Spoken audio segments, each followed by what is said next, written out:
Olá, sexto ano, vamos de revisão, vamos ver esses temas que vocês já viram, tá?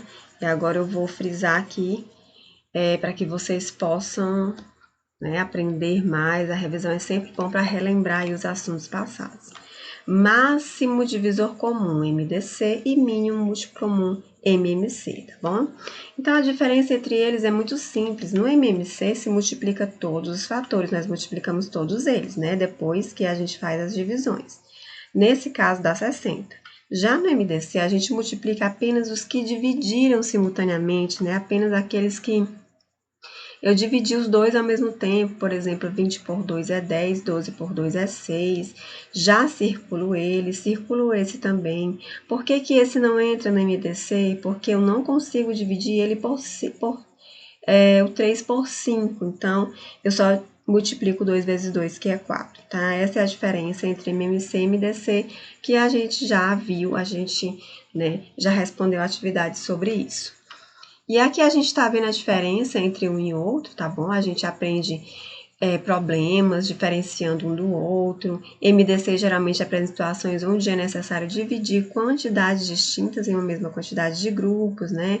Ou em grupos com a mesma quantidade. Já no MMC, a gente precisa multiplicar duas ou mais quantidades por uma determinada quantidade de vezes cada uma, até que elas cheguem no mesmo valor. Vamos mais detalhes aqui.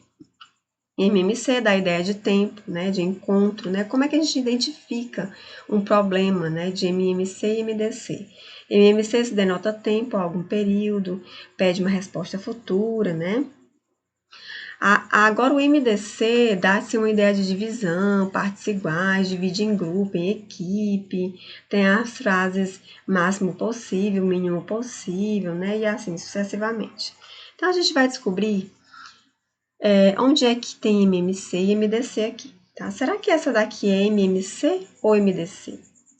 Em um torneio a meninos, né? 72 meninos, aqui é AH, tá bom, gente? A do verbo haver, a tia digitou errado, aqui tem um H.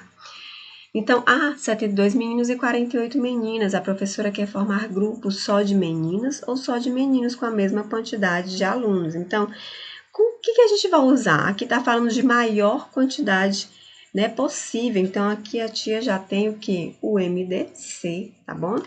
Então, esse númerozinho aqui, 2, dividir os dois ao mesmo tempo, esse aqui também, esse aqui já não conseguiu dividir por 9, então ele já não entra, tá? Então, essa multiplicação, 2 vezes 2 vezes 2 vezes 3 dá 24. Então, aqui a gente tem o MDC, certo? E aqui, o que a gente tem?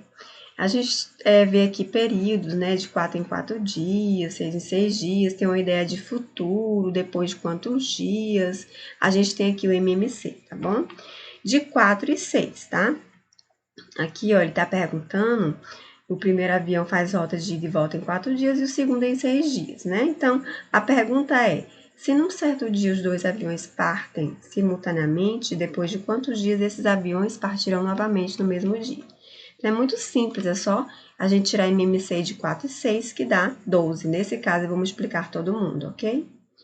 Frações. Nas frações aqui a gente também viu, né, como é que a gente lê. Por exemplo, aqui, letra C, né? 1/10, nós temos aqui letra E, 2/3, nós temos aqui letra A, 5/2, letra B, 6/5, aqui letra F, 3 milésimos, aqui letra D, 9 centésimos, muito simples. Aqui nós temos os tipos de frações, se são impróprias, próprias ou aparentes. Nesse caso aqui nós temos frações próprias porque o numerador é menor que o denominador. Aqui nós temos impróprias porque o numerador é maior que o denominador. E aqui nós temos aparentes porque são frações onde o numerador é divisível pelo denominador, ou seja, eu posso dividir 8 por 8 que dá 1, 6 por 2 que dá 3, 10 por 5 que dá 2. Então, são frações possíveis de ser, né, divididas, né? Aqui a gente não vê esses casos, mas nas frações aparentes sim, certo? Então, a gente aqui na terceira questão vai pintar as figuras apresentando a fração indicada. Inclusive, já deixei em aberto aqui uma, ó. A gente pinta duas partes de 8, certo? Vamos ver aqui. A gente pinta uma de 4, a gente pinta 3 de 4, né? 3 quartos. A gente pinta 15 de 20, 1, 2, 3, 4, 5. né? A gente vai pintar aqui 15, ok? Então, tá respondida essa questão, muito simples.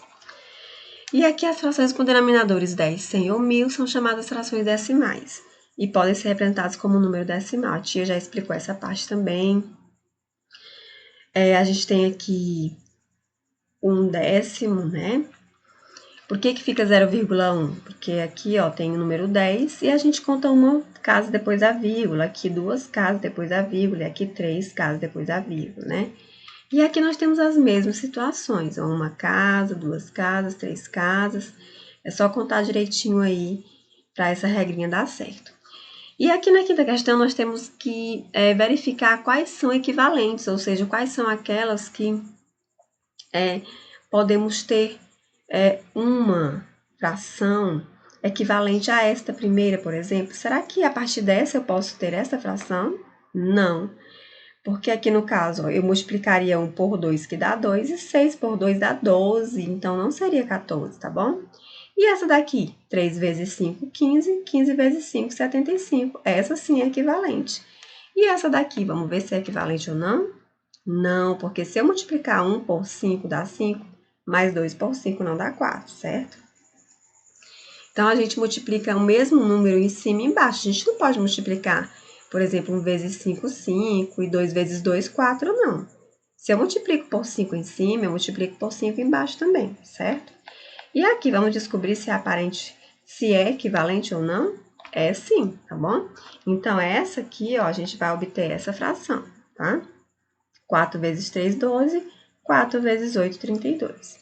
Certo, gente? Então, a atividade eu já enviei para o e-mail da escola, está disponível também no WhatsApp em formato PDF e imagem.